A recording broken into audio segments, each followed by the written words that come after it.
আসসালামু আলাইকুম। সবাই কেমন আছেন বন্ধুরা? আশা করি সবাই ভালো আছেন। আমি আলহামদুলিল্লাহ ভালো আছি। এই যে দেখতে পাচ্ছেন বন্ধুরা, এগুলোকে আপনারা কি বলেন? আমি এগুলোকে আমাদের দিকে আনাসা বলি। এগুলো আনাসা। আপনারা কি বলেন বন্ধুরা?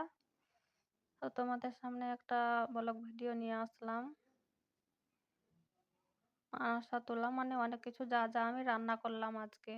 যা বানালাম তা সবগুলো তোমাদের সামনে নিয়ে আসলাম। তো বলেন কারা এগুলো খেতে ভালোবাসেন? আমাকে কিন্তু অনেকটাই ভালো লাগে এগুলো খেতে, অনেকটাই ভালো লাগে। এই তো হয়ে গেছে আনাসা। এই যে দেখো কতগুলো আনাসা এখানে রেখেছি। কেমন হয়েছে বন্ধুরা আনাসাগুলো? সবাই কমেন্ট করে বলবেন।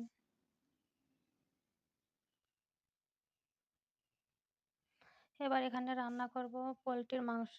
এই যে দেখো বন্ধুরা, এখানে পোল্ট্রি নিয়েছি। এই মাংসগুলো কাটা হয়ে গেছে। এখানে মাংসগুলো রেখেছি কেটে। এগুলোকে এবার আমি রান্না করে নেব। তো রান্না বসিয়ে দিয়েছি। পেঁয়াজ, রসুন, কাঁচা লঙ্কা এগুলো দিয়ে দিয়েছি কড়াইতে। এই তো রান্নাটা চাপিয়ে দিয়েছি। দেখো বন্ধুরা রান্নাটার কালারটা কেমন হয়েছে।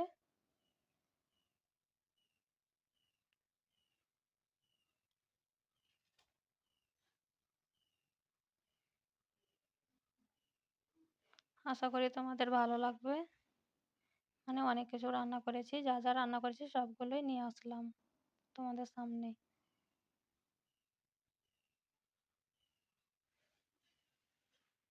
এখানে এবার বুনিয়া রান্না করে নেব। বুদিয়া, এগুলো বুদিয়া রান্না করেছি।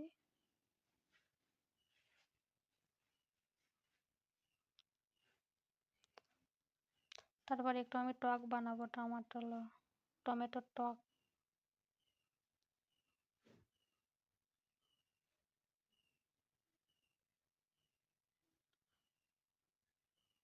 টমেটোর কালারটা কি দারুণ দেখতে, তাই না?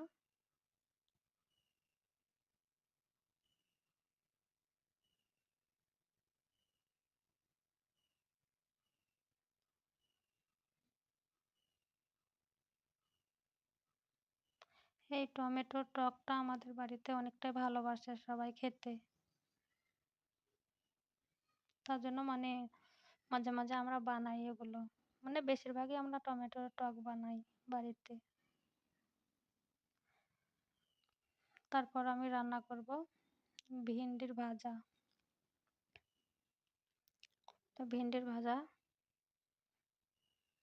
রান্না করছি। আজকে এগুলোই রান্না করলাম।